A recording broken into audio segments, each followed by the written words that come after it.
মোৰ সৈতে থাকিব আলফা নেতা মৃণাল হাজৰিকা আৰু লগতে অনুপ চেতিয়াও মোৰ সৈতে সংযুক্ত হ'ব তেখেতসকলৰ পৰা আমি জানিবলৈ চেষ্টা কৰিম এই সন্দৰ্ভত আৰু কিছু কথা বা প্ৰকৃততে কি হৈছে আৰু কি ধৰণৰ তেওঁলোকৰ মনোভাৱ বা কি বিচাৰিছে এই গোটেই বিষয়সমূহ আমি আলোচনা কৰিম আজিৰ অনুষ্ঠানত মই প্ৰথমে ৰাজীৱ দাৰ ওচৰলৈ আহিছোঁ ৰাজীৱ ভট্টাচাৰ্য ডাঙৰীয়াৰ ওচৰলৈ আহিছোঁ গোটেই বিষয়টোক লৈ বিভিন্নজনে বিভিন্ন মন্তব্য কৰিছে এই সময়ছোৱাত সকলোৰে বেলেগ বেলেগ ধাৰণা কিন্তু এই ক্ষেত্ৰত যদি আপোনাৰ কথা জানে অসমবাসীয়ে জানে আপুনি ব্যক্তিগতভাৱে সেই স্থানসমূহ দেখিছে নিজে অধ্যয়ন কৰিছে জানে গোটেই ভালদৰে প্ৰথমে অকণমান জানিব বিচাৰিম আচলতে হৈছিল কি বা কি ধৰণৰ ইয়াৰ প্ৰভাৱ পৰিব প্ৰথমে মই ভাবোঁ যে তুমি এই দৰ্শকসকলক এই মেপখন দেখুৱাই দিয়া ভাল শিবিৰখিনি ক'ত ম্যানমাৰৰ ক'ত আক্ৰমণ হৈছে সেই মেপখন আমি নিশ্চয় দেখুৱালে আপোনাক বুজাবলৈ সুবিধা হ'ব ম্যানমাৰৰ বহুকেইটা স্থানৰ কথা কোৱা হৈছে ক'ত আক্ৰমণ হৈছিলে সেই মেপখন যদি আমি চাওঁ এই মুহূৰ্তত পিচিআৰটি মোক অনুৰোধ জনাইছোঁ সেই স্থানসমূহ আমি দেখুৱাবলৈ চেষ্টা কৰিম ক'ত সেই আক্ৰমণসমূহ সংঘটিত হৈছে সেই ম্যানমাৰ সীমান্তৰ ভাৰত ম্যানমাৰ সীমান্তৰ ভিন্ন স্থান আছে ভিন্ন স্থানত আলফাৰ বহু শিবিৰ আছে এইখন নিশ্চয় মেপ ওপৰত ৰঙা ৰঙৰ যে দাগটো আছে গোটেই আলফাৰ শিবিৰবোৰ তাতে আছে এইফালে যেটো আছে ওপৰৰ ফালে মানে এইটো তোমাৰ তাৰমানে অৰুণাচলৰ লংডিং তিৰাপ আৰু চাংলাং নাগালেণ্ডৰ মন ডিষ্ট্ৰিক্টৰ ওপৰত তাৰে সমান্তৰাল ভাৱে ম্যানমাৰত কিছুমান শিবিৰ আছে তাতে আক্ৰমণ হৈছে দুটা শিবিৰত ঠিক আছে এতিয়া মই আৰু দুজন মানে আজি আলফাৰ শিবিৰ সৰু শিবিৰ এটা টাকা বুলি জাগা এটা আছে হুকং ভেলী চিনবিন নদীৰ কাষত হুকং ভেলী য'ত আমি গৈছিলোঁ 2011 বৰ্ষত মই আৰু প্ৰয়াত প্ৰদীপ গগৈ তাতে এপ্ৰিল মাহৰ মাজ ভাগত কিছুমান ডেভেলপমেণ্ট হৈছে কিছুমান ঘটনা হৈছে এইটো মই এতিয়া ক'ব নোৱাৰোঁ বুজি পাইছোঁ সেইবোৰ ঘটনা বিতংভাৱে ভাৰত চৰকাৰে জানে এই যে আক্ৰমণটো হ'ল মই ভাৰত চৰকাৰে বা ভাৰতীয় সেনাইটো অস্বীকাৰ কৰিছে আজি খালি কিছুমান বাতৰি কাকত অসম ট্ৰিবিউন আৰু দুখনমান বাতৰি কাকতত কৈছে যে ভাৰতীয় সেনা জড়িত আছে ভাৰতীয় সেনাই অভিযানটো কৰিছে এই যে আক্ৰমণটো হ'ল আমি ভাবি আছিলোঁ যে আক্ৰমণটো মে' মাহতে হ'ব অলপ দেৰি হ'ল কিন্তু আক্ৰমণটো হ'ব লগা আছিলে এক নম্বৰ কথা 2 নম্বৰ কথা বহুত প্ৰতিবেদন আছে যে আজি 15 আগষ্টত আলফাই ক'ৰবাত বোমা বিস্ফোৰণ কৰিব প্ৰতিবেদন আছে মানে আমাৰ চোৰাংচোৱাৰ তথ্য হয় আছে সেইকাৰণে আৰু এপ্ৰিলত যিবোৰ ঘটনা কিছুমান মই এটা কথাই ক'ব পাৰোঁ মই এতিয়া কিয় নকওঁ মই ভাবিছোঁ মই লিখিম বুলি সেইকাৰণে লিখাৰ আগতে মই ক'ব নোখোজোঁ কিন্তু তাতে কিছুমান মিটিং হৈ গৈছে আৰু পৰেশবৰ ডাঙৰীয়াই জানে সেইবোৰ লৈ পেলাই ভাৰত চৰকাৰ খুব চিন্তিত হৈছিলে আৰু ইয়াৰে প্ৰতিক্ৰিয়া এটা এইটো ড্ৰোন হিচাপে যিয়ে যোনে কৰক বাৰু ভাৰতীয় সেনাইটো নাই বুলিয়ে কৈছে তথাপিও মই ভাবোঁ কিবা নহয় কিবা এটা ঘটনা আৰু চাবা তুমি এতিয়া যদি তুমি ভাৰত সীমান্তৰ সেই এলেকাটো তিৰাপ চাংলাং লংডিং সেইটো এলেকাত চোৱা যদি বহুত বেছি সৈন্য দেখা পোৱা যায় আজিকালি আচ্ছা তুমি এইটো জাগুনৰ পৰা আৰম্ভ হৈ গৈছে জাগুন মাৰ্কেট সেইখিনিৰ পৰা আৰম্ভ হৈছে মোক নিজে মই খবৰ পাইছোঁ ঠিক আছে এটা খুব সক্ৰিয় হৈছে এইটো এলেকাত এইবোৰ এটা কাৰণ আৰু এটা কথা মই কওঁ আজি টাকাত যিটো ঘটনা হৈছে কিছুমান মিটিং হৈছে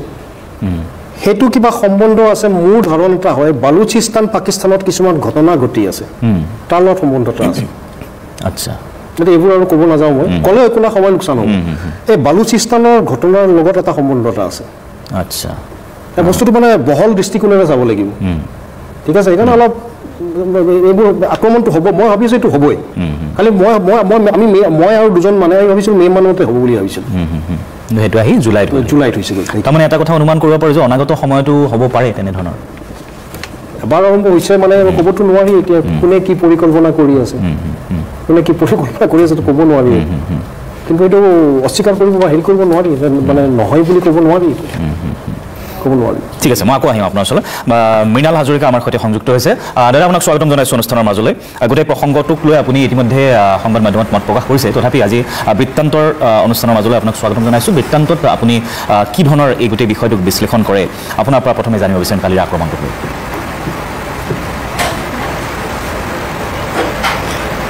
লৈ বিষয়টো দুৰ্ভাগ্যজনক আৰু নিন্দনীয় প্ৰথম কথাটো হ'ল যে এটা অসমত স্বাভাৱিক পৰিস্থিতি এটা চলি আছিলে এটা শান্ত পৰিৱেশ এটা চলি আছিলে বহুত দিন গুলি বাৰুদ বোমা বাৰুদৰ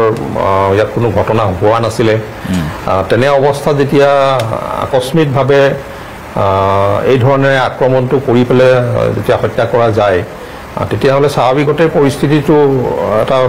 বিৰূপ প্ৰতিক্ৰিয়া হ'বই আৰু সেইটো হোৱাৰ ফলত অসমৰ পৰিস্থিতিটো আকৌ বেয়ালৈ গতি কৰিব আৰু তাৰ কাৰণে দায়ী হ'ব ভাৰত চৰকাৰ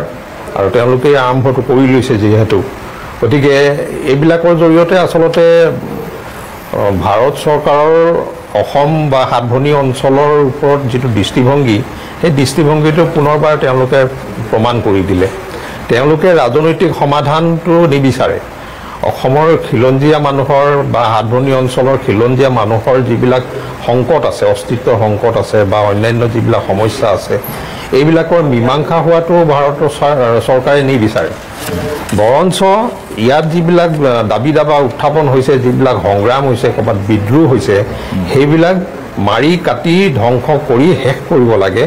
আৰু তাৰ বিনিময়ত তেওঁলোকৰ কোনো অনুশোচনা নাই কোনো অনুতপ্ত হ'ব লগা তেওঁলোকৰ মানসিকতাটো নাথাকে কাৰণ এই ভূখণ্ডটোৰ এই মানুহখিনি ভাৰতীয় বুলি তেওঁলোকে গণ্যই নকৰে গতিকে এই মানুহখিনি মৰি শেষ হৈ গ'লেও তেওঁলোকৰ একো মানে ভাবিব লগা কথা নাথাকে সেইকাৰণে এই পন্থাবিলাক তেওঁলোকৰ এইটো মানে আমাৰ ভূখণ্ডত এইটো ভাৰত ৰাষ্ট্ৰৰ চৰিত্ৰ আৰু ইতিহাসটো এইটোৱে হৈ আহিছে আমি সৰুৰে পৰা দেখি অহা ইতিহাস তাকে যেনিবা আমাৰ কিছুৱে সঠিকভাৱে মূল্যায়ন কৰিবলৈ নিবিচাৰে অলপ মানে গোলামী তেজটো বহন কৰি পেলাই হয় হজুৰ ভাৱ এটা ৰাখি মেলি পেলাই স্বীকাৰ কৰি লোৱাৰ নিচিনা বশ্যতা স্বীকাৰ কৰি লোৱাৰ নিচিনা এটা পৰম্পৰা গঢ়ি লৈছে আৰু সেইটো কাৰণে এই অন্যায় অবিচাৰবিলাক বা এই ধৰণৰ শোষণ বঞ্চনাবিলাকৰ বিৰুদ্ধত মাত মাতিবলৈ সাহস নকৰে বা নিজৰ সা সুবিধাৰ পৰা বঞ্চিত হোৱাৰ ভয়ত বা সন্ত্ৰাসৰ ভয়ত এইবিলাক মানি চলাৰ এটা পৰম্পৰা গঢ় দি লৈছে আৰু সেইটো কাৰণে তাৰ বিপৰীতত যি কম সংখ্যক বিবেকবান স্বাভিমানী কোনোবা যদি আছে তেওঁলোকে ইয়াৰ বিৰুদ্ধত মাত মাতে বিদ্ৰোহ কৰে আৰু সেইসকলক ভাৰত চৰকাৰে শেষ কৰি আহিছে এইটোৱে এই ঘটনাটোৱে পুনৰবাৰ প্ৰমাণ কৰিছে ঠিক আছে মই আকৌ আহিম আপোনাৰ ওচৰলৈ মই এইবাৰ ব্ৰজেন ডেকা ডাঙৰীয়া ওচৰলৈ আহিছোঁ গোটেই ঘটনাটোতো সকলোৱে জানে কেতিয়াবা কি হয় আলফাই নিজৰ অস্তিত্ব প্ৰমাণৰ কাৰণে যোৱা স্বাধীনতা দিৱসত যিটো ঘটনা হ'ল বিভিন্ন স্থানত বোম ৰখাৰ কথা কোৱা হৈছিলে যদিও বিস্ফোৰণ হোৱা নাই তাৰ লগতে এইবাৰ এই আক্ৰমণ এনেধৰণে এটা দীঘলীয়া এটা অসমৰ বিষয় এই আলফাৰ প্ৰসংগটো বা এখন সংগ্ৰাম তেওঁলোকে কোৱাৰ ধৰণে সংগ্ৰাম চলি আহিছে এতিয়া এনেদৰেই চলি থাকিব নেকি বা সমাধান ওলাব বুলি ভাবেনে এনেধৰণৰ আকৌ আক্ৰমণ হ'ব আকৌ ইয়াৰ প্ৰত্যুত্তৰ দিয়া হ'ব এনেধৰণেই চলি থাকিব নেকি আলফাৰ সমস্যাটোৰ সমাধান হ'ব লাগিলে ইয়াৰ এটা ৰাজনৈতিক সমাধান হ'ব লাগিব ইয়াৰ সামৰিক সমাধান গোটেই আলফা মাৰি শেষ কৰি পেলোৱাৰ যিটো সামৰিক সমাধান সেইটো সম্ভৱ নহয় এটা ৰাজনৈতিক সমাধান হ'ব লাগিব আৰু ৰাজনৈতিক সমাধানৰ কাৰণে বিভিন্ন প্ৰচেষ্টা চলি আছে কিন্তু এতিয়া যিটো আক্ৰমণ হ'ল ৰাজীৱে মোতকৈ বেছি ভালকৈ এই বিষয়ে জানে ভাৰতীয় সৈন্য বাহিনীয়ে কৈছে যে আমি এইটো কৰা নাই আজিৰ তাৰিখত ব্ৰহ্মদেশৰ যিটো পৰিস্থিতি তাত বিবিচিৰ একেবাৰে শেহতীয়া যিটো তেওঁলোকৰ সমীক্ষা সেইটোৰ মতে এতিয়া যিখন তেওঁলোকৰ জুণ্টা চৰকাৰ সামৰিক চৰকাৰৰ হাতত মাত্ৰ 21% অঞ্চলহে বোলে তেওঁলোকৰ হাতত আছে প্ৰায় 42% অঞ্চল মানে ইতিমধ্যে বিদ্ৰোহীৰ হাতত মানে 1921 চনত যেতিয়া অং সাং চুচিক চৰকাৰ গঠন কৰিব দিয়া নহ'ল আটাইখিনি নিৰ্বাচিত এমপিয়ে সাংসদে একেলগে সেই আত্মগোপন কৰি দিলে গৰি তেওঁলোকে সশস্ত্ৰ বিপ্লৱ ঘোষণা কৰি দিলে আৰু তাৰ পিছৰ পৰা আমি জানো যে তেওঁলোকৰ 7খন প্ৰদেশ আছে 12টা অঞ্চল আছে অলেখ সংগঠন আছে আমাৰ অসমত যেনেকৈ অলেখ জনগোষ্ঠী তেওঁলোকৰ অলেখ জনগোষ্ঠী বেছিভাগ জনগোষ্ঠীয়ে মানে কেন্দ্ৰীয় চৰকাৰখন মানিব নিবিচাৰে চবকে স্বাধীনতা লাগে এই গোটেইখিনিক লগ লগাই অং সাং চুচিৰ নেতৃত্বত এটা এক ধৰণৰ কোৱালিশ্যন গঠন হৈছে আৰু তেওঁলোকে ইতিমধ্যে ইউৰোপিয়ান পাৰ্লিয়ামেণ্ট মানে ইউৰোপিয়ান ইউনিয়নে তেওঁলোকক চৰকাৰখনক স্বীকৃতি দিছে যে তেওঁলোকে আসল বৈধ চৰকাৰ আৰু ইপিনে মালয়েছিয়াও তেওঁলোকক স্বীকৃতি দিছে যে সেইখনে প্ৰকৃত বৈধ চৰকাৰ এতিয়া ৰাজীৱে যিটো অঞ্চল দেখালে যিটোক আমি ইষ্টাৰ্ণ নাগালেণ্ড বুলি কওঁ আচলতে ব্ৰহ্মদেশত মই 1990 চনতে সংগঠনটো এৰি আহিছোঁ মই থকাৰ সময়তে সেইটো এটা আমি যিটো নো মেনছ লেণ্ড বুলি কওঁ সেইটোত একচুৱেলি ব্ৰহ্মদেশৰো কোনো নিয়ন্ত্ৰণ নাই ভাৰতৰো কোনো নিয়ন্ত্ৰণ নাই আৰু তাতে NSCNৰ মেইন শিবিৰটো য'ত আমাৰ আলফা ল'ৰাখিনি গৈ পেলাই তেওঁলোকৰ লগত থাকে তাতে আজি এই আক্ৰমণটো হোৱা বুলি কৈছে সেই নো মেনছ লেণ্ডটো আগতেও কাৰো নাছিল এতিয়াও কাৰো নহয় মূল কথাটো হ'ল এনেকুৱা নেকি যে মই আজিৰ তাৰিখত নাজানো এই কথা মই একেবাৰে চিয়ৰ নহয় যে আলফা আজিৰ তাৰিখত ব্ৰহ্মদেশৰ জুণ্টা সামৰিক চৰকাৰৰ লগত আছে নে বিৰোধী শক্তিটোৰ লগত আছে কাৰ লগত আছে এই দুটাৰ ওপৰত বহুত ভৱিষ্যতে নিৰ্ভৰ কৰিব মানে কথাটো হ'ল কি আজিৰ তাৰিখত পশ্চিমৰ সহায় পাইছে তেওঁলোকে মুকলিকে অস্ত্ৰ দিয়া বুলি কোৱা নাই হয়তো গোপনে দিলেও কোনো গম নাপাব কিন্তু চীন জুণ্টা চৰকাৰৰ লগত আছে ভাৰতৰ লগত চীনৰ সম্পৰ্ক ভাল নহয় অহাকালি যদি তাত অং সান সু চিৰ এই বিত্ৰযুদ্ধটো জয়ী হয় আৰু যদি আজিৰ তাৰিখত যদি আলফা যদি তেওঁলোকৰ লগত থাকে এনেকুৱা হ'ব পাৰে নেকি যে একদম আমাৰ সীমাতে আলফাৰ এখন সমৰ্থক চৰকাৰ থাকিব যেটো হয়তো ভাৰত চৰকাৰে নিবিচাৰে সাধাৰণ কথা নিবিচাৰিব পাৰে সেইটো এটা দিশ হ'ব পাৰে নেকি মই এইটো নাজানো কোনে আক্ৰমণ কৰিছে মই সম্ভাৱনাবিলাকৰ কথা কৈছো আলফাৰ মই জানাত এনেকুৱা এটা পৰিস্থিতি নিজকে স্থিতিত ৰাখিছে যে তেওঁলোক আজিৰ তাৰিখত ব্ৰহ্মদেশৰ জুণ্টা চৰকাৰৰ সামৰিক চৰকাৰৰো নহয় তেওঁলোক বিৰোধীৰো নহয় যিহেতু এটা অঞ্চল কাৰণ 42% যদি বিৰোধী শিবিৰৰ হাতত আছে প্ৰায় 30%তকৈ বেছি অঞ্চল বিবাদমান যুদ্ধ হয় আজি ব্ৰহ্মদেশৰ আৰ্মিৰ হাতলৈ যায় কালি এটা বিৰোধীৰ হাতলৈ সেইখন চলি থাকে তাত আমাৰ লৰাখিনি যেতিয়া কাছিনত আছিল তেতিয়া আসলে পিএলএৰ লৰাখিনি মণিপুৰী লৰাখিনি কৈছিল যে তহঁতক ঠগাব কিন্তু কাছিনে কাকো সহায় নকৰে তহঁতৰ আমি জানো আমাৰ লৰাখিনি গৈ কাছিনৰ হৈ যুদ্ধ কৰিছিল বহুত লৰা মৰিছিল আৰু কাছিনে কিন্তু কিমান সহায় দিছিল এইটো মই জানো বিশেষ একো সহায় পোৱা নাছিল আমাৰ লৰাখিনি গৈ তাত কি শিকিছিল সেইটো মই নাজানো হেতুক লৈ পেলাই মোৰ আলফাৰ লগত যথেষ্ট মতবিভেদ আছে আৰু 90 চনত মই তাৰ সংগঠনৰ পৰা ওলাই আহিছো কিন্তু তিনিটা অসমীয়া লৰাৰ মৃত্যুৰ বাতৰিটো মোৰ বাবে দুখজনক গুটে অসমবাসীৰ বাবে দুখজনক মই তেওঁলোকৰ লগত তেওঁলোকে পন্থাটো সমৰ্থন কৰো নকৰো হেখত কিন্তু অসমীয়া লৰাকেটাই মৰে হেখত অসমীয়া লৰাকেটাই মৰে এই আজি সেটিয়াদা আছে হাজৰিকা আছে হেখত কিন্তু আমি অসমীয়া লৰা মৰিছো 1989 কিমান 79 চনৰ অসম আন্দোলনৰ পৰা আজিলৈ অসমীয়া লৰা মৰি আছে আজি অসমত আকৌ তিনিটা ডেকা লৰাৰ ফটো ওলাইছে আজি ৰাতিপুৱাই যে এজনৰ অন্ত্যেষ্টিক্ৰিয়া হৈ থকাৰ সময়তে ড্ৰোনৰ আক্ৰমণ হৈছে আৰু ৰাষ্ট্ৰযন্ত্ৰৰ কাৰণে 3 জন মানুহ মৰিল 30 জন মানুহ মাৰিল একেবাৰে সাধাৰণ কথা আৰু আজিৰ তাৰিখত আমি বিশ্ব পৰিস্থিতিটো এনেকুৱা হৈছে ৰাজীৱে মোৰ লগত ক'ব যে কোনো একো মানে অমুকত বম দিছো বুলি ক'বলৈ কাৰো একো দ্বিধা নাই গাজাত প্ৰথমতে হামাসে আহি ইজৰাইলৰ 2000 মানুহ মাৰি পেলালে তাৰ পিছত ইজৰাইলে হামাসৰ প্ৰায় শিশু মহিলাকে ধৰি প্ৰায় 60000 মানুহ মাৰি পেলালে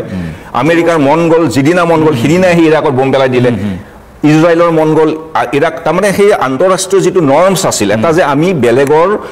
যেটো সাৰ্বভৌমত্ব সেইটো অতিক্ৰম নকৰো সেই নৰ্মছটো আজিৰ তাৰিখত নাই যাৰ যত ইচ্ছা তাতকে আক্ৰমণ কৰিব পাৰে ভাৰতীয় সৈন্য বাহিনী যদি কালি কৈ দিয়ে আমি কৰিছো কাৰ কি হ'ব কোনে বাধা দিব আহিব কোনো বিৰোধিতা নকৰে কিন্তু শেষত গৈ আমাৰ কেটামান অসমীয়া লৰা মৰে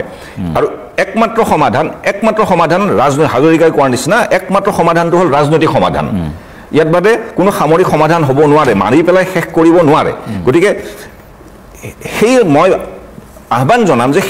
সেই দিশত আমি চিন্তা কৰিব লাগে যে ইয়াৰ ৰাজনৈতিক সমাধান সম্ভৱ হ'ব পাৰে নেকি প্ৰচেষ্টাটো বহুত চেষ্টা চলিছে এটা কৈ আছে যে পৰেশ বৰুৱাই খুব মানে জোৰকৈ ধৰি আছে যে নহয় সাৰ্বভৌমত্বৰ বিষয়ে আলোচনা হ'ব লাগিব মই সদায় কৈ আহিছো যে টেবুলত সাৰ্বভৌমত্ব আলোচনা কৰা না আলোচনা কৰিলেতো দি দিব নালাগে আলোচনা কৰাৰ আপত্তিটো কি কোৱা যে ঠিক আছে তুমি সাৰ্বভৌমত্বৰ কথা ক'বা আমি নোৱাৰো বুলি ক'ম সেইটোতো সেইখিনিলৈ আহক মানে কোনো শৰ্তহীনভাৱে আলোচনা হ'ব লাগে মোৰ মতে আৰু যদি ভাৰতত নহয় যেনেকৈ মুইভাৰ লগত আলোচনা কৰিছিল মুইভাৰ লগত এখন নিউট্ৰেল ভেন্যুত আলোচনা কৰিছিল জাপানত হৈছিলে আৰু আমষ্টাৰডামত হৈছিলে যে পৰেশ বৰুৱাৰ লগত এখন নিউট্ৰেল ভেন্যুত আলোচনা কৰক সকলো বিষয়ে আলোচনা হওক অন্ততঃ কি হ'ব যে পৰেশ বৰুৱাই কওক যে মই যুদ্ধ বিৰতি ঘোষণা কৰিলো ভাৰতে কওক যে মই যুদ্ধ বিৰতি ঘোষণা কৰিলো অন্ততঃ অসমীয়া লৰা মৰাটোতো বন্ধ হওক কমসে কম মই সেইটোৱে আহ্বান জনাম যে এইটো ৰাজনৈতিক সমাধান হ'ব পাৰে আজি ড্ৰোন মাৰি পেলাই তিনিটা লৰা মৰিল মই 90 চনত ওলাই আহিছিলো আৰু এই লৰাজন এই পাঠশালাৰ লৰাজনে 90 চনত যোগদান কৰিছিল আজি তেওঁ মৰা দিনা আৰু কোনোবা এটা অসমীয়া লৰা যোগদান কৰিব এইখনৰ এই কাহিনীটো শেষ নহয় গতিকে সেইটোৰ এটা ৰাজনৈতিক সমাধান বিচাৰিব লাগে সামৰিক সমাধানটো অসম্ভৱ পৃথিৱীৰ ক'তো হোৱা নাই নিশ্চয় মই আৰু এই প্ৰসংগত অনুপ চেতিয়াৰ পৰা জানিবলৈ চেষ্টা কৰিম লগতে আমি দৰ্শক পুনৰবাৰ কৈছো পৰেশ বৰুৱাই এই সন্দৰ্ভত বহু কথাই তেওঁ ব্যক্ত কৰিছে এটা সাক্ষাৎকাৰ হৈছিল আমাৰ সেই সাক্ষাৎকাৰটো আমি আগবঢ়াম এটা বিৰতিৰ সময় হৈছে বিৰতিৰ পিছতে পুনৰ উভতি আহিম বৃত্তান্তৰ মাজলৈ মই বিৰতিৰ পিছত পুনৰ স্বাগতম আপুনি চাই আছে বৃত্তান্তত আমি আলফা স্বাধীনৰ শিবিৰত হঠাৎ আজি আক্ৰমণ সংঘটিত হ'ল ভয়াৱহ ড্ৰোন মিছাইলেৰে আক্ৰমণ সংঘটিত হ'ল তাৰ পাছৰ কি কাৰ্যক্ৰিয়া বা তাৰ পাছত কি ধৰণৰ পৰিস্থিতিৰ সৃষ্টি হৈছে ইয়াৰ আঁৰৰ কাৰণসমূহ কি সেইসমূহ আজি বৃত্তান্তত আলোচনা কৰিছোঁ ইতিমধ্যে বহু কথাই ইয়াত আলোচনা হ'লেই মই এইবাৰ যাব বিচাৰিছোঁ জ্যেষ্ঠ আলফা নেতা মই অনুপ চেতিয়াৰ ওচৰলৈ যাব বিচাৰিছোঁ পোনপটীয়াভাৱে চেতিয়া ডাঙৰীয়া কালিৰ গোটেই আক্ৰমণটোৰ সন্দৰ্ভত সকলোৱে ইতিমধ্যে মত প্ৰকাশ কৰিছে আপোনাৰ পৰা অকণমান জানিব বিচাৰিম কি ধৰণে বিশ্লেষণ কৰে আপুনি যিহেতু আলোচনাৰ পক্ষৰ সৈতেও আপুনি জড়িত চাওক যোৱাকালি যিটো হঠাৎ যোৱা নিশা আৰু তাৰ পৰা 4:30 বজাত যি আক্ৰমণ আলফা স্বাধীনৰ শিবিৰত অনুষ্ঠিত হ'ল সেইটো সঁচাই অনাকাংক্ষিত ঘটনা যিকেইজন মৃত্যু হ'ল লেফটেনেণ্ট জেনেৰেল নয়ন মেধি গণেশ লাহন আৰু প্ৰদীপ অসম তেওঁলোকৰ মৃত্যুত গভীৰ শোক প্ৰকাশ কৰিছোঁ আৰু তেওঁলোকৰ মানে পৰিয়ালবৰ্গলৈ সমবেদনা জ্ঞাপন কৰিছোঁ মৃত্যু যিকোনো মৃত্যুৱে খুবেই দুঃখজনক মানে কাৰোৰে মৃত্যু নহওক এইটোৱে আমি কামনা কৰোঁ কিন্তু অনাকাংক্ষিতভাৱেই ঘটনাটো ঘটি গ'ল তাৰ বাবে হয় শান্তি চুক্তিৰ বিষয়টোক লৈ আসলতে পুনৰ চৰ্চা চলিছে এই চুক্তিৰ বিষয়টো ক'ত গ'ল আসলতে ক'ৰবাত থমকি ৰ'ল নে আকৌ তেনেকৈ বিষয়টো আকৌ পাহৰি গ'ল ইয়াৰ পূৰ্বে আমি এইটো আলোচনা কৰিছে বহুবাৰ এনেধৰণৰ প্ৰচেষ্টা চলিছিল PCC গঠন হোৱাৰ পৰা আদি কৰি বিভিন্ন আলোচনা বিভিন্ন প্ৰচেষ্টা চলিছিল এইবাৰ আকৌ আপোনালোকৰ প্ৰচেষ্টাটো আগবাঢ়িছিলে কি হ'লগৈ না আমাৰ শান্তি চুক্তি ঠিক থমকি ৰোৱা বুলি ক'ব নোৱাৰি ইতিমধ্যেই কাৰ্যকৰী হৈছে বিশেষকৈ আমাৰ যিসকল সদস্য আছে তেওঁলোকক এককালীন সাহায্য দিলে তাৰপিছতে যিসকল নিৰ্দিষ্ট হৈ আছিল তেওঁলোকৰ পৰিয়ালবৰ্গকো এককালীন সাহায্য দিলে যথেষ্ট সংখ্যকে দিছে তেওঁলোকক তাৰপিছতে যিসকল ঘূৰ্ণীয়া হৈছিল তেওঁলোককো আঘাতপ্ৰাপ্ত হৈছিল তেওঁলোককো সাহায্য দিছে ইয়াৰ পিছতে যিসকল নিৰ্যাতিতা আছে আমি যিসকল ধৰ্ষিতাসকলক নিৰ্যাতিতা বুলি কৈছোঁ গতিকে নিৰ্যাতিতাসকলকো এককালীন সাহায্য দিছে সেইখিনি দিয়া ইতিমধ্যে শেষ হৈছে আৰু তেওঁ মাননীয় মুখ্যমন্ত্ৰী ডাঙৰীয়াই শ্বহীদসকলক এককালীন সাহায্য 3 লাখকৈ দিয়াৰ কথা ঘোষণা কৰিছিল আৰু আমি আশা কৰিছোঁ যে অহা 26 নিৰ্বাচনৰ পূৰ্বে তেওঁ সেইখিনি কাৰ্যকৰী কৰিব বাকী যিবিলাক আঁচনি আমি ইতিমধ্যে দাখিল কৰিছোঁ অসম চৰকাৰৰ ওচৰত ভাৰত চৰকাৰৰ ওচৰত আৰু সেইখিনি আমি আশা কৰিছোঁ যে নিৰ্বাচনৰ আগে কাৰ্যকৰী কৰিব কিন্তু আমি অকণমান দুখিত হয় হয় নিশ্চয় আপোনাৰ ওচৰলৈ মই পুনৰবাৰ আহিম বাৰু আপুনি লাইনতে থাকিব মই মৃণাল হাজৰিকা ডাঙৰীয়া যিহেতু আছে আমাৰ সৈতে সংযুক্ত হয় মৃণাল হাজৰিকাৰ ওচৰলৈ পুনৰবাৰ আহিছোঁ ইতিমধ্যে যিসমূহ কথা কৈছে যে ভৱিষ্যতৰ প্ৰসংগটো আলোচনা আলফাৰ ভৱিষ্যত কি হ'বগৈ আলোচনাৰ পৰ্যায়টো এনেদৰেই ৰৈ গৈছে যদিও চেতিয়া ডাঙৰীয়া কৈছে যে থমকি ৰোৱা নাই আগবাঢ়িছে কিন্তু বাস্তৱত ছবিখন তেনেধৰণে আমি দেখা নাই আৰু এনেদৰেই গোটেই বিষয়টো চলি যাব নে ইয়াৰ সমাধান কিবা এটা ওলাব কি ভাবিছে আচলতে আপোনালোকে এই প্ৰচেষ্টাটোত যিহেতু লাগি আছে আপোনালোকে সেই আশাৰেই কিন্তু আহিছিলে ওলাই প্ৰথম কথাটো হ'ল যে দিল্লীৰ যিটো এটিটিউড আৰু যিটো মানসিকতা এইটো সলনি হ'ব লাগিব আৰু এইটো সলনি নহ'লে আমি কিবা মানে মীমাংসা পাম বুলি পেলাই বা এই ভূখণ্ডৰ মানুহখিনিয়ে উদ্ধাৰ পাব বুলি পেলাই আমি আশা কৰিব নোৱাৰোঁ সদায় এই প্ৰতাৰণাই আমি পাই থাকিম গতিকে এতিয়া যিটো পলিচি লৈছে যে মাৰি কাটি শেষ কৰা এইটোতো কেতিয়াও গ্ৰহণযোগ্য নহয় আৰু মানুহ এখিনি বা এটা জাতিক মাৰি কাটিটো শেষ কৰিব নোৱাৰে হয় সাময়িকভাৱে কিছু ক্ষতি কৰিব কিছুদিনলৈ স্থবিৰ হ'ব কিন্তু শেষ কৰিব নোৱাৰে এতিয়া যেনেকৈ দৈনিক মাওবাদী একদম 30টা 40টা এনেকৈ মাৰি আছে শেষ কৰিব পাৰিব নেকি পিছত আকৌ ওলাব আকৌ হ'ব এইবিলাকতো তেনেকৈ চলি থাকিব অসমৰ ক্ষেত্ৰতো একেই কথা এই যিটো এটিটিউড লৈছে এই ধৰণৰ যিটো পলিচি লৈছে এইবিলাক বাদ দিব লাগিব দিল্লীয়ে সঁচা অৰ্থত আন্তৰিকতাৰে সৈতে এই খিলঞ্জীয়া মানুহখিনিৰ যিটো অস্তিত্বৰ সংকট হৈছে এইটো মীমাংসা মানে ভাৰতীয় সংবিধানৰ ভিতৰতে হওক বা সংবিধান সংশোধন কৰিয়ে হওক এই মানুহখিনি সুৰক্ষিত কৰাৰ দায়িত্বটো ভাৰত চৰকাৰে ল'ব লাগিব আৰু সেইটো যেতিয়া ষ্টেপ আন্তৰিকতাৰে ল'ব তেতিয়া অট'মেটিকেলি এই ধৰণৰ বিদ্ৰোহবিলাক এই ধৰণৰ সংগ্ৰামবিলাক এই ধৰণৰ অসন্তুষ্টিবিলাক নাইকিয়া হ'ব তাকে নকৰি পেলাই এই ধৰণে যদি মাৰি কাটি শেষ কৰাৰ মানসিকতাটো ৰাখিলে আমি কেতিয়াও নাভাবোঁ যে এই ধৰণে এটা কিবা মীমাংসা হ'ব ঠিক আছে ইয়াৰ পূৰ্বেও প্ৰচেষ্টা চলিছিল বা এনেধৰণৰ প্ৰচেষ্টাসমূহ হঠাৎ থমকি ৰয় ক'ৰবাত তেনেধৰণৰ কিবা এটা ষ্ট্ৰেটেজি থাকে নেকি যে সফল নহ'বগৈ যাৰ বাবে আচলতে বিষয়টো এনেদৰে থমকি সকলোবিলাক ভুৱা দিয়া গা হয় এটা সময়লৈকে থাপি থুপি থোৱাৰ নিচিনা কথা কিন্তু স্থায়ী সমাধানটো তেওঁলোকে নিবিচাৰে আৰু এইটো দিবলৈ নিবিচাৰে স্থায়ী সমাধানটো কিহৰ কাৰণে ৰৈ যায় প্ৰক্ৰিয়াটো কিহৰ কাৰণে ৰৈ যায় সেই ক'লোৱে যে তেওঁলোকৰ এটিটিউডটো ঠিক নহয় তেওঁলোকৰ মানসিকতাটো ঠিক নহয় তেওঁলোকে এইটো মানে এখন দিল্লীৰ কাৰণে এটা উপনিৱেশ অমিল মিল কেনেকৈ হ'ব এটা পৰ্যায়তো গোটেইখিনি আহিছে আমাৰ কথাটোৱে ধৰকচোন গোটেই কেন্দ্ৰীয় সমিতি মানুহখিনিয়েই মানে আলোচনা টেবুলত বহিছে আলোচনা হৈছে তথাপিও জানো জাতিটোৰ মৌলিক বিষয়বিলাকৰ মীমাংসা হ'ল জানো নাই হোৱা নহয় সেইটো নিৰ্বিচাৰে দিবলৈ এই দিবলৈ নিৰ্বিচৰাৰ যিটো মানে মানসিকতা এইটো সংশোধন হ'ব লাগিব দিল্লীৰ যেতিয়ালৈকে সংশোধন নহয় তেতিয়ালৈকে এইবিলাক চলিয়ে থাকিব ঠিক আছে ধন্যবাদ জ্ঞাপন কৰিছোঁ গোটেই কথাখিনি আপোনাৰ ফালৰ পৰা স্পষ্ট কৰাৰ বাবে যিয়ে নহওক মই যিহেতু কৈছোঁ যে পৰেশ বৰুৱা ডাঙৰীয়াৰ সৈতে আমাৰ কিছু কথা বতৰা হৈছিলে এই অনুষ্ঠানৰ ঠিক আগমুহূৰ্ততে অকণমান কথা বতৰা হৈছিলে তেওঁ এই গোটেই বিষয় সন্দৰ্ভত বহু কথাই কৈছে এই পৰা আমি যিহেতু জনাই আছিলোঁ যে 3গৰাকী শীৰ্ষ নেতাৰ এই আক্ৰমণত মৃত্যু ঘটিছিল আমি ব্ৰেকিং নিউজটো দৰ্শক জনাব বিচাৰিছোঁ সবিশেষ এই মুহূৰ্তত যে যি 3গৰাকীৰ কথা কৈছিলোঁ তাৰে প্ৰদীপ অসম বা প্ৰদীপ গগৈ তেখেতক জীৱিত অৱস্থাত উদ্ধাৰ কৰা হৈছে আলফা স্বাধীনৰ কৰ্ণেল প্ৰদীপ অসম জীৱিত বুলি পৰেশ বৰুৱাই ইতিমধ্যে দাবী কৰিছে যিহেতু তাত ভয়ংকৰ বিস্ফোৰণ সংঘটিত হৈছিলে ড্ৰোনৰ জৰিয়তে বা মিছাইলৰ জৰিয়তে আক্ৰমণ সংঘটিত হৈছিলে আক্ৰমণত যি পৰিস্থিতিৰ সৃষ্টি হয় সেই পৰিস্থিতিৰ মাজতে হয়তো তেখেত তাত সেই সময়ত আহত হৈ পৰি ৰৈছিলে বা অজ্ঞান অৱস্থাত পৰি ৰৈছিলে কিন্তু পৰৱৰ্তী সময়ত যেতিয়া তাত পৰিস্থিতি কিছু পৰিমাণে স্বাভাৱিক অৱস্থালৈ ঘূৰি অহাৰ দৰে হৈছিলে সেই সময়ত আন সতীৰ্থসকল গৈছিল বা আন যিসকল তাত আছিলে আহত তেওঁলোকে পৰৱৰ্তী সময়ত লক্ষ্য কৰিছিল যে প্ৰদীপ অসম জীৱিত অৱস্থাত আছে মাথো তেওঁ অজ্ঞান হৈ আছিল পৰৱৰ্তী সময়ত তেওঁৰ সজ্ঞান অৱস্থালৈ আহে আৰু বৰ্তমান তেওঁ কিছু খাদ্য গ্ৰহণ কৰা বুলি জানিব পৰা গৈছে আৰু তেওঁৰ চিকিৎসা চলি আছে কিন্তু আঘাতপ্ৰাপ্ত হৈছে প্ৰদীপ অসম আৰু তেওঁক লগতে তেওঁৰ সতীৰ্থ আছিলে সতীৰ্থ আৰু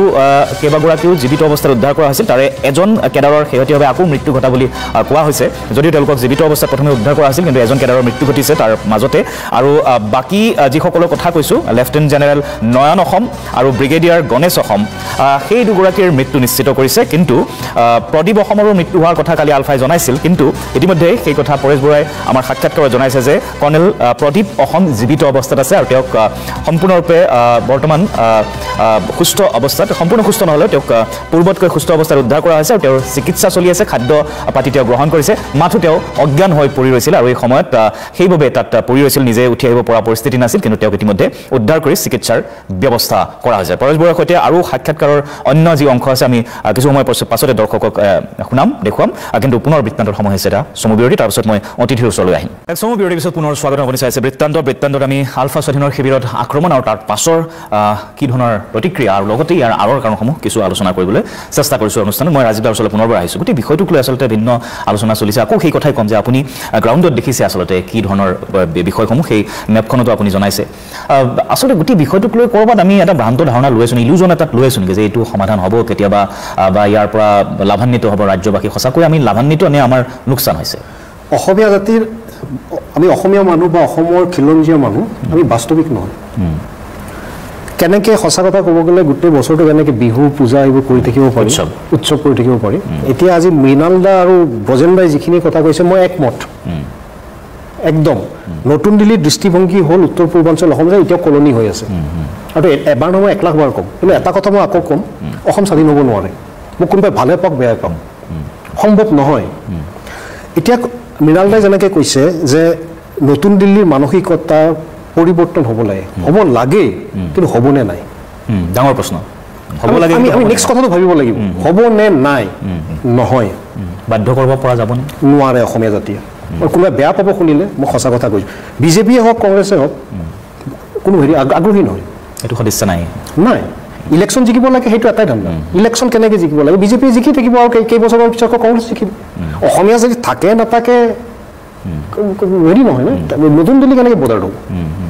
বুজি পাইছে কথাটো মই বাৰে বাৰে আকৌ কৈছোঁ আলফাই যোনটো 2005 যোনটো সোণালী সুযোগ পাইছিল আলফাইটো এৰি দিব নালাগিছিল সেই প্ৰসংগটো এইটো এৰি দিব নালাগিছিলে মনমোহন চৰকাৰৰ দিনত তেতিয়া মই দিল্লীত আছিলোঁ তেতিয়া মই পৰেশ বৰুৱা ডাঙৰীয়াৰ প্ৰথম সাক্ষাৎকাৰ মই ইণ্ডিয়ান এক্সপ্ৰেছৰ পেজ 1ত কৰিছিলোঁ তেতিয়া মই ইমেইলত লৈছিলোঁ তেতিয়া মোক হোম মিনিষ্ট্ৰীৰ মানুহে কৈছে যে তই গৈ পেলাই আলফাৰ মানুহক যদি আছে কণ্টেক্টটো খবৰটো জনা সোনকালতে শান্তি প্ৰক্ৰিয়াত যোগদান কৰিব লাগে প্ৰধানমন্ত্ৰী মনমোহন সিঙে সঁচাকৈ বিচাৰিছে কিবা কৰিবলৈ আৰু তেতিয়া সংবিধান সংশোধন হৈ গ'ল হয় সেইটো আলফাই বুজি নাপালে হয়তো কিছুমান মানুহে বুজিলে কিছুমান মানুহে বুজি নাপালে কিমান দিন এনেকৈ চলি থাকিব আমি সকলোৱে বিচাৰোঁ যে পৰেশ বৰুৱা ডাঙৰীয়া আহক আৰু এখন চুক্তি হওক কিন্তু হ'বনে নাই আমি সেইটো লেভেলতো থাকিব নোৱাৰোঁ আমি কথাটো আহিব লাগিব কাৰণ অসমত আমি থাকোঁ হয়নে কথাটো মই খুব এটা হেৰি দেখা নাই মই খুব এটা আশাবাদী নহয় মই আশা কৰিম যে হওক ভাল কিবা এটা কিন্তু মই যিটো পৰিস্থিতি দেখা পাই আছোঁ নতুন দিল্লীৰ যিটো মানসিকতা যিটো পৰিৱেশ হৈছে বা পৰিস্থিতি হৈছে ঠিক আছে মই খুব এটা মই হেৰি দেখা নাই মই সঁচা কথা কৈছোঁ মই বুজিছোঁ মানে ইলিউশ্যনত থাকিব নালাগে আৰু ব্ৰজেন্দ্ৰৰ পৰা সেইটো জানিব মানে মই কেতিয়াবা পৰেশ বৰুৱা ডাঙৰীয়াই মোকো ফোন কৰে বিভিন্নজনে আমি ফোন পাওঁ তেওঁৰ পৰা মই যেটো শুনিছো তেওঁ কৈছে যে পৃথিৱীৰ ৰাজনৈতিক পৰিস্থিতি জিঅ'পলিটিক্সটো কেতিয়া কলৈ গুচি যায় কোনেও নাজানে গতিকে আজি এনেকুৱা হৈ আছে কালি এনেকুৱা হৈ নাথাকিবও পাৰে গতিকে তেওঁৰ এটা সপোন যে এদিন এনেকুৱা এটা জিঅ'পলিটিকেল পৰিস্থিতিৰ সৃষ্টি হ'ব য'ত অসমীয়া জাতিয়ে এটা সুযোগ পাব মানে স্বাধীনতা লাভৰ কাৰণে আৰু তেওঁ কৈছে যে সেই দিনটোলৈ অপেক্ষা কৰি থকাটো মোৰ দায়িত্বত পৰে সো সেইটো তেওঁৰ মনোভাৱ গতিকে পৰেশ বৰুৱাৰ মনোভাৱ হ'ল যে মই অসমৰ স্বাধীনতাৰ বাদে বেলেগ কথাত আপোচ নকৰোঁ আৰু মই ৰাজীৱে নিচিনা ময়ো ভাবোঁ যে আজিৰ অন্তত আজিৰ তাৰিখত বা অনাগত দিনত ভাৰত ৰাষ্ট্ৰৰ লগত যুদ্ধ কৰি অসম স্বাধীন কৰাৰ সম্ভাৱনা মই দেখা নাই বা অহা খুব অদূৰ ভৱিষ্যতত মই সেনেকুৱা এটা জিঅ'পলিটিকেল পৰিস্থিতি উদ্ভৱ হোৱাৰো সম্ভাৱনা দেখা নাই য'ত অসম স্বাধীন হ'ব পৰা এটা পৰিস্থিতিৰ উদ্ভৱ হ'ব মই কোনটো ক'ব খুজিছোঁ লালডেংগায়ো ভাৰত ৰাষ্ট্ৰৰ বিৰুদ্ধে বিদ্ৰোহ কৰিছিল তেওঁ মুখ্যমন্ত্ৰী হ'ল অসম আন্দোলনটো কেতিয়া শেষ হ'ল যেতিয়া ৰাজীৱ গান্ধীয়ে হিতেশ্বৰ শইকীয়াৰ নিৰ্বাচিত চৰকাৰখন আমি অবৈধ বুলি কৈছিলোঁ কিন্তু নিৰ্বাচিত চৰকাৰখন ভাঙি দিলে নিৰ্বাচন হ'ব দিলে আৰু প্ৰফুল্ল মহন্ত মুখ্যমন্ত্ৰী হ'ব দিলে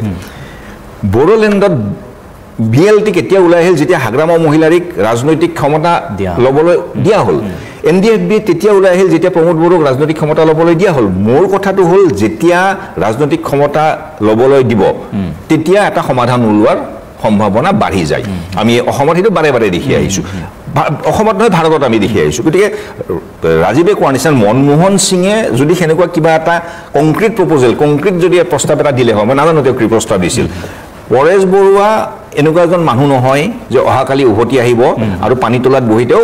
গাঁও পঞ্চায়তৰ ইলেকশ্যন খেলিব পৰেশ বৰুৱাই নকৰে সেইটো অন্তত আমি সেইটো দেখিছোঁ আমি আজিৰ তাৰিখত চেতিয়াদা ইয়াত উপস্থিত আছে অৰবিন্দ ৰাজখোৱা উপস্থিত আছে মই মুকলিকে প্ৰশ্ন সুধিছোঁ তেওঁলোকক সেই প্ৰাপ্য সেই মৰ্যাদাৰ আসনত ৰাখিছেনে কেন্দ্ৰীয় চৰকাৰে ৰাখিছেনে অৰবিন্দ ৰাজখোৱাৰ সেই মৰ্যাদাৰ আসনত অধিষ্ঠিত হৈ আছেনে আজিৰ তাৰিখত ব্যক্তিগতভাৱে তেওঁ হয়তো বিচাৰিছে যে মই যেনেকৈ মই বিচাৰিছোঁ যে নাই মই ৰাস্তাটোত নাই তেওঁলোক আঁতৰি আহিছে মোৰ ব্যক্তিগতভাৱে তেওঁলোকৰ একো দ্বিমত নাই কিন্তু সংগঠন হিচাপে গতিকে দিল্লীয়ে এটা কাম কৰিব পাৰে এটা ৰাজনৈতিক প্ৰস্তাৱ দিব পাৰে যে পৰেশ বৰুৱাক ক'লো যে আপুনি আহক যেনেকৈ AGP প্ৰফুল্ল মহন্ত হৈছিল হাগ্ৰামা মহিলাৰী হৈছিল প্ৰমোদ বড়ো হৈছে আপুনি আহক আৰু ৰাজনৈতিক প্ৰক্ৰিয়াত অংশগ্ৰহণ কৰক একেলগে আছে চেতিয়াদা আছে অৰবিন্দ ৰাজখোৱা আছে আপোনালোকে একেলগে এটা ৰাজনৈতিক প্ৰক্ৰিয়াত অংশগ্ৰহণ কৰক লাগিলে অসমৰ মুখ্যমন্ত্ৰীয়ে হওক মানে এবাৰ যেতিয়া সেনেকৈ সমাধান হয় এতিয়া আজিৰ তাৰিখত আৰু BLT পুনৰ গঠন কৰাটো অসম্ভৱ আজিৰ তাৰিখত NDFB আৰু পুনৰ গঠন নহয় আজিৰ তাৰিখত MNF নহয় মিজোৰামত বা আজিৰ তাৰিখত এটা অসম আন্দোলন আৰু গঠন নহয় কাৰণ সেইটোৰ ৰাজনৈতিকভাৱে তাৰ মুখিমূৰ কৰা হ'ল নোহোৱা কৰা হ'ল সেইটো কৰিবৰ কাৰণে আচলতে আগ্ৰহী হ'ব লাগিব কিন্তু ৰাজীৱে কোৱাৰ নিচিনা এই বিষয়বিলাক ডিল কৰে মানে সেই পৰিচালনা কৰে বা সেই ক্ষেত্ৰত মীমাংসালৈ ভাৰতৰ বিশেষকৈ গৃহ বিভাগটো আৰু গৃহ বিভাগে কিমান বেছি মানে ইমান মানে কিমানজন অফিচাৰৰ মানে অসমৰ সমস্যাৰ কাৰণে ৰাতি টোপনিয়া নোহোৱাকৈ থাকে কেন্দ্ৰীয় গৃহ বিভাগৰ মইতো নাভাবোঁ কাৰোবাৰ অলপো টোপনি নোহোৱাকৈ থাকে গতিকে এটা অসম এটা ফাইল যিটো ফাইল এটা ফাইলত বন্দী হৈ থাকে সেই ফাইলটো এটা সময়লৈ মোক কয় মই নাভাবোঁ যে প্ৰতি মুহূৰ্ততে ভাৰতৰ গৃহমন্ত্ৰী বা প্ৰতি মুহূৰ্ততে ভাৰতৰ প্ৰধানমন্ত্ৰীয়ে অসমৰ সমস্যাক লৈ মূৰ ঘমাই থাকে সমস্যাটো সেইটো ৰাজীৱে কোৱাৰ নিচিনা আমি এটা সৰু জাতি আমাৰ ইয়াত 14খন আমাৰ 14খন আমাৰ সংখ্যা হিচাপে একেবাৰে মই নাজানো 26 চনৰ লোকপিয়লত ৰাজীৱ তোমাৰ নিচিনা ময়ো ভয় খাইছোঁ 26 চনৰ লোকপিয়লৰ পিছত আমি কি পাম অসমীয়াৰ সংখ্যা কিমান পাম 26 চনটো বাদ দিওঁ আৰু 36 চনত যিখন হ'ব সেইটোতো আৰু ভগৱানে জানে গতিকে এতিয়া অসমীয়া জাতি আমাৰ যে 1826 আজি আলফাই কয় যে 1826 চনৰ ইয়াণ্ডাবু সন্ধিৰ সময়ত অসমখনক এটা অকুপেশ্যন ফ'ৰ্ছে ম্যানমাৰে আমাক অধিকাৰ কৰি আছিল অসমীয়া মানুহক নুসুধাকে মানে অসমখন ব্ৰিটিছক দি দিলে মোৰ ঘৰটো বেলেগে অধিকাৰ কৰি আছে মোক নুসুধাকে ঘৰখন বেলেগক দি দিলে যিটো আলফাৰ প্ৰধান যুক্তি কিন্তু আচলতে সেইখিনি সময়ত আচলতে যোনে অধিকাৰ কৰে তাৰে হয় আৰু বুৰঞ্জী তেনেকুৱা কিন্তু কথাটো হ'ল যে তাৰপিছত হ'ল 1926 চনত যেতিয়া ব্ৰিটিছৰ অধীনলৈ গ'ল মাত্ৰ 10 বছৰ পিছত মই এইটো সদায় কওঁ 1937 চনত 10 বছৰ পিছত আমাৰ ইয়াত ব্ৰিটিছে বঙালী ভাষা জাপি দিলে মাত্ৰ 10 বছৰ পিছত তাৰমানে আমাক নোহোৱা কৰিব ওলাইছিলে আমি মানৰ আক্ৰমণত বিধ্বস্ত হৈ আছিলোঁ ব্ৰিটিছ আহিল আমাৰ ইয়াত বঙালী ভাষা জাপি দিলে অসমীয়াই কিন্তু যুদ্ধ কৰিলে কেইটামান ল'ৰা কলিকতালৈ গ'ল দেখিলে বঙালী উন্নতি কৰিছে অসমীয়া ভাষা উন্নতি সাধিনী সভা হ'ল জোনাকী হ'ল বাহী হ'ল লক্ষ্মীনাথ বেজবৰুৱা চন্দ্ৰ কুমাৰ আগৰৱালা আমি যুদ্ধ কৰিলোঁ 36 বছৰ পিছত কিন্তু অসমীয়া ভাষা পুনৰ প্ৰতিষ্ঠা হ'ল মোৰ মতে অসমীয়া জাতিৰ সেইটোহে আৰম্ভণি তাৰ আগৰখিনি পৌৰাণিক অসমীয়া জাতি সেইটো আধুনিক অসমীয়া জাতিৰ আৰম্ভণিয়ে হৈছে যুদ্ধৰ মাজেৰে আৰু তেতিয়াৰ পৰা আমি যুদ্ধ কৰি আছো মই 1979 চনত ক্লাছ 8ত আছিলো আজি মোৰ বয়স 60 বছৰ আৰু মই সেই একেখিনি বিদেশী বহিষ্কাৰ অসমীয়াৰ অস্তিত্ব ৰক্ষাৰ কথা কৈ আছো যোৱা প্ৰায় আধা শতিকা 50টা বছৰ ধৰি সেইটো আমাৰ প্ৰকৃত অৱস্থা গতিকে যুদ্ধ কৰি থাকাত বাদে নিজৰ হকটোৰ বাবে যুদ্ধ কৰি থাকাত বাদে খুব শক্তিশালীভাৱে যুদ্ধ কৰি থাকাত বাবে আমাৰ কোনো বিকল্প নাই সমাধান হোক নহওক আমি কিন্তু বিচাৰি থাকিবই লাগিব নিশ্চয় আমাৰ স্পেচটো কমি আহিছে সেইটো আটাইতকৈ ভয়ংকৰ কথা এই বিষয়টোত অধিক গুৰুত্ব দিয়া প্ৰয়োজন হয় আজি স্পেচ আৰু কমি আহি থাকিব এই কথাটো বুজি এইটো মানি ল'ব লাগিব আজি আমাৰ 81 চন যেতিয়া অসম আন্দোলন আৰম্ভ হৈছিল তেতিয়া কি অৱস্থা আছিল আজি কি অৱস্থা আমাৰ স্পেচ কমি আহিছে আৰু এনেকুৱা নহয় যে এনেকুৱা এটা দিন আহিব আৰু স্পেচটো বাঢ়ি নাযায় এইটো মানি ল'ব লাগিব কল্পনা এটা কৰি থাকি লাভ নাই এইবোৰ কথা বুজিছা নাই বহুত কথা বেয়া পালেও মই কম এইটো কথা কাৰণ আমি থাকোঁ ইয়াতে নহয় বাস্তৱটো সেইটোৱে আৰু সেই বিষয়টোক লৈ কিমান দূৰ চিন্তিত চৰকাৰে হওক বা আন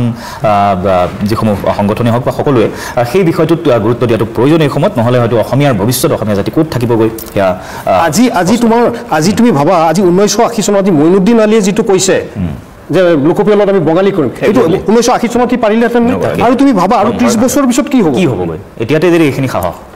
হা আমাৰ স্পেচটো কমি আহিছে কাৰণ সোণৰ অসম চন কথা বাদ দিয়া এতিয়া আমি নিজকে বচাব লাগে ইংৰাজীত কথা এটা আছে ৰিয়াৰ গাৰ্ড একশ্যন যিমান পাৰা বচোৱা এতিয়া ডাঙৰ কথাবোৰ মই সঁচা কথা কৈছোঁ আমি জানো নহয় কি অৱস্থা হৈ আছে মানে ইয়াণ্ডাবু সন্ধিৰ পিছত ব্ৰিটিছৰ অধীনলৈ যোৱাৰ পিছত অসমত দুটা ডাঙৰ প্ৰব্ৰজন হৈছে এটা চাহ বাগিচালৈ অসমীয়া মানুহে চাহ বাগানৰ বনোৱা হ'বলৈ নাযায় প্ৰয়োজন নাই মই সেইটো জানো কিয় যাব মধ্য ভাৰতৰ পৰা লৈ আহিলে চাহ বাগানৰ বনাবৰ পৰা আৰু অসমত মৰাপাট আৰু ধান খেতি কৰিবৰ কাৰণে পূৰ্ব বংগৰ পৰা মানুহ আহিলে তেতিয়া অৱশ্যে একেখনেই ভাৰত আছিল দেই তেতিয়া আমাৰ সীমা নাছিল আমি এখন দেশৰ মানুহ আছিলোঁ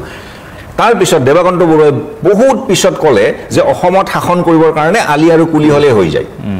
দুটা প্ৰব্ৰজনকাৰী জনগোষ্ঠীয়ে অসমৰ ৰাজনৈতিক ভৱিষ্যত নিৰ্ণয় কৰিব পৰা হৈ গ'ল আলি আৰু কুলিৰ ভোট পালে অসমত ৰাজনীতি চৰকাৰ গঠন কৰিব পাৰে কোনে কৈছে দেৱকান্ত বৰুৱা ভাৰতৰ জাতীয় কংগ্ৰেছৰ সভাপতি আছিলে আমাৰ স্বনামধন্য সাহিত্যিক আমাৰ অৱস্থাটো সেইটো যে ইতিমধ্যে আমি প্ৰব্ৰজনকাৰীৰ দ্বাৰা নিয়ন্ত্ৰিত হৈছোঁ ইতিমধ্যে ঠিক আছে মই পৰেশ বৰুৱাৰ সাক্ষাৎকাৰৰ অংশখিনিও আছে মই আহিম কিন্তু এটা পুনৰ বিৰতিৰ সময় হৈছে বিৰতিৰ পিছতে পুনৰ উভতি আহিম বৃত্তান্তৰ মাজত বিৰতিৰ পিছত পুনৰ স্বাগতম আপুনি চাইছে বৃত্তান্তত আমি আলোচনা কৰিছোঁ আলফা স্বাধীনৰ শিবিৰত হঠাৎ হোৱা সেই ভয়ংকৰ আক্ৰমণ সন্দৰ্ভত বা তাৰ পাছৰ পৰিস্থিতি সন্দৰ্ভত মই অনুপ চেতিয়া ডাঙৰীয়া সংযুক্ত যিহেতু হৈছে মই তেখেতৰ পৰা পুনৰবাৰ জানিব বিচাৰিছোঁ এই আক্ৰমণৰ পাছত এতিয়া পৰৱৰ্তী পদক্ষেপ কি হ'ব বা কি ধৰণে গোটেই বিশ্লেষণটো কৈছে আপুনি কি ধৰণে আগবঢ়াই নিব এতিয়া প্ৰক্ৰিয়াসমূহ আৰু লগতে পৰেশ বৰুৱাৰ সৈতে আপুনিও কালি কৈছিল যে কথাও হৈছিলে কি ধৰণে এটা প্ৰক্ৰিয়া এতিয়া দেখিবলৈ পোৱা যাব ইয়াৰ পৰৱৰ্তী সময়ছোৱাত এই আক্ৰমণৰ পাছত এই সন্দৰ্ভত বিশেষকৈ পৰেশ বৰুৱাই মোক আৰম্ভণিতে কৈছিল যে হঠাতে এনেকুৱা আক্ৰমণ হ'ল আমি আশা কৰা নাছিলোঁ যিহেতু আলোচনা মানে কথা এটাও চলি আছিল এনেকৈ ধৰণে ক'লে মই সেইটো সময়তে নুসুধিলোঁ কিন্তু এটা কথা হ'ল কি গোটেই প্ৰেক্ষাপটটো দেখি পেলাই মোৰ এটা ধাৰণা হৈছে যে ইয়াত কোনো এটা তৃতীয় পক্ষই এটা কাম কৰি আছে যেন ধাৰণা হৈছে যে আলফা স্বাধীনৰ আলোচনা টেবুললৈ নানি তেওঁলোকক শেষ কৰি দিয়াৰ এনেকুৱা এটা চক্ৰান্ত এটা কৰিছে যেন ধাৰণা হৈছে আৰু বিশেষকৈ অসমত এতিয়া শান্তিৰ পৰিৱেশ বিৰাজ কৰিছে অসমত এডভান্টেজ টুৰ জৰিয়তে